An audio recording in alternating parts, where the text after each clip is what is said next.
Ladies and gentlemen, welcome back once again to Frontliner Analysis, and thank you so much for your great support that you are showing me on this platform. Now, my fellow Kenyans, right now, you need to understand that President William Samoei Ruto is the prefect of corruption in the Republic of Kenya and the leader of corruption in the Republic of Kenya due to what he did last year in 2024 by luring opposition leaders, by buying opposition leaders to get numbers ahead of 2027 election when the Gen Z succumbed him under pressure during the anti-government protest against finance bill of 2024-2025. It is true, because William Samoei Ruto is under control of everything in the Republic of Kenya. Ruto is controlling all the courts in the Republic of Kenya. Ruto is the same person that is under control of national assemblies, both Senate and Parliament. So yesterday, he shocked the people of Kenyans by dropping a bombshell while lecturing MPs on how MPs are corrupt.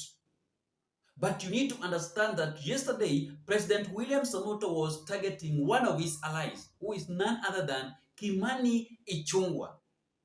It is true, Ruto was targeting Kimani Ichungwa, the majority leader of National Assembly, according to the shares that he bought few days ago. Surely, MP anatoa wapi shares kama hizo? Kwani ni biashara gani yenye MP anafanya yenye anaweza nunua shares worth millions of money? An MP? Hapana. There is something that we are not being told. There is a serious fallout between Ruto and Kimani Ichungwa. So right now, Ruto is trying to find a way on how they can part ways with Kimani Ichungwa. There is a serious problem, ladies and gentlemen. And before we proceed with this analysis, allow me to play for you this clip of the video from Citizen TV so that you can understand what is happening between President William Samoei Ruto, senators and MPs. But you need to understand that Ruto is targeting Kimani Ichungwa, that is now missing in action after William Samoei Ruto exposed what is happening in the Republic of Kenya under his leadership of corruption. And before you watch the video, I'm humbly requesting you, my fellow Kenyans, to subscribe on my YouTube channel and like my videos if you are meeting this channel for the first time. It is just a reminder, ladies and gentlemen, you can watch the video. Flanked by his deputy Kithure Kindiki and ODM leader Raila Odinga, President William Ruto arrived to the joint parliamentary group meeting of UDA and ODM parties and took it straight from where he left it in Homa Bay last week. The reality, friends, the reality is that there is a problem.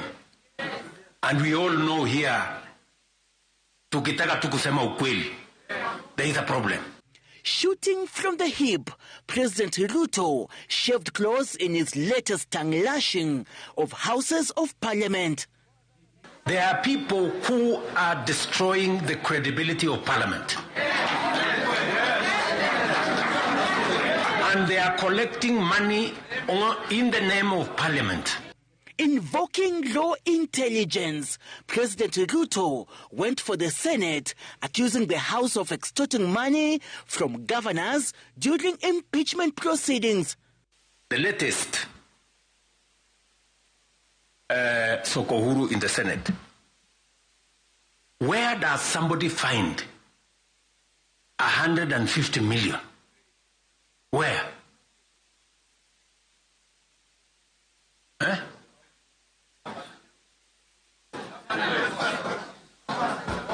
Is that his money? That is money that belongs to the county. Is that correct or not correct? Yes. This year alone, the three governors who have appeared in the Senate for impeachment hearings are Kericho Governor Dr. Eric Mutai, Meru's Kawira Mwangaza, who did not survive a ouster, and Isiolo Governor Abdi Guyo. President Ruto turned to the National Assembly. Let me ask you, members of Parliament who are seated here. Do you, for example, know, do you, for example, know that a few members of your committee collected 10 million shillings so that you could pass that law on anti-money laundering? Did you get the money? Wakenya, nataka mshikanishe hii mambo na mshikanishe vizuri. Go to today's Daily Nation.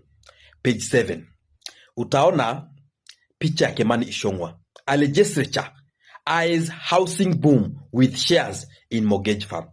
Kimani Ichungwa amenunua shares moja 18 million, over 18 million, 900 and something shares worth around 138 million. Watu wanaweza sema wewe uko na wivu, kwa nini unashangaa akinunua shares? Mimi sina wivu. I want you Kenyans to connect some dots that is going on. Housing finance, it's a government parastatal. Housing finance ndio imekuwa mandated that hizi all other parastatals zenye zitauzwa through the housing finance. Now housing finance, Ichungwa is buying like entirely all the shares. Sijui kama mnashikanisha hii mambo. Number 2, serikali inajenga kitu inaitwa affordable housing. Affordable housing zinastahili ziuzwe through the housing finance. Na Kimani Ichungwa is buying over 18 million shares of the housing finance. Wakenya msiposhikanisha what is going on in this country, I'm telling you this country will not stand even a day. He's not just buying the shares in the housing finance. The web ya kununua all the other parastatals, the web ya control all the affordable housing zinajengwa imelala hapo, and the guy is buying all those shares. Na usidhani maybe anafanya hivyo peke yake. Go and read that paper and then try to connect all the dots. That's why we came with this wembe, so that we can be able to be connecting on behalf of Kenyans what is going in this country. Hata ukisikia tunaongea na we will be having days tunaongea na Kiswahili so that you can understand these things.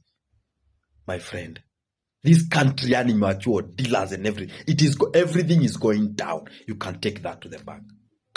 So that is the video of President William Samoei Ruto lecturing MPs and exposing their leadership, his leadership under corruption in the Republic of Kenya. But there is something that you need to understand. Ruto was targeting Kimani Ichungwa. Tusidanganywe. It is true, because even Kenyans are wondering that where did Kimani Ichungwa go to 150 million to buy shares worth 138 million? Alitoa hizo vitu wapi? Hizo pesa wapi? National Assembly Majority Leader Kimani Ichungwa has bought a stake in listed mortgage leader Housing Finance Group HF, hoping to tap a P of the country lucrative house sector. Hizi pesa zinatoka wapi? We need the truth right now. Who told William Samoei Ruto to drop such a bombshell? Need to provide the evidence, because Ruto did not have an agenda yesterday when they were going for that PG meeting between ODM and UDA. Because right now you need to understand that William Samoei Ruto is trying to look at something that Kenyans can understand. He wants to be more closer to the people of Kenyans. And you don't want to say something that Kenyans will start criticizing, talking badly. He wants to give Kenyans statement that Kenyans will understand. And that is the statement that he delivered yesterday concerning to corruption that is happening across the country here in Kenya, which is the leader of the corruption. He is the prefect of corruption. So, tusidanganywe. He was targeting Kimani Ichungwa, according to the shares that Kimani Ichungwa bought few days ago, that shocked many Kenyans and many leaders that, hey, which business does an MP does that he can buy shares worth 130 million, 18 million? How? How, ladies and gentlemen? We need an answer. That is something that we need. Whoever advised William Samoei Ruto to go and start that topic should provide the answer. Because these things were organized at State House before they came to Karen and start their PG meeting, which was all meant to prepare the ground ahead of 2027 election, but nobody should lie to you. The meeting that happened yesterday was meant to prepare the ground for Right Honorable William Samoei Ruto ahead of 2027 election, because Ruto cannot survive without Raila ahead of 2027 election. And even Raila Odinga cannot survive without William Samoei Ruto. So both of them must team up and work ahead of 2027 election. And that is the reason why yesterday they had a meeting that have totally exposed many things under the leadership of corruption in the Republic of Kenya under William Samoei Ruto's government. So what Kenyans need is the truth. We need answers. It is either Ruto to provide evidence or the person who advised him or giving that topic to provide the evidence to the people of Kenya so that we can understand what is happening. We need an answer. Ruto did not have a topic yesterday. He was blanked. And that is the reason why he came up with that topic. Thank you so much, and let us meet in the next video that is going to be uploaded shortly within no time. Remember to subscribe, comment, and like for more updates daily. Bye-bye.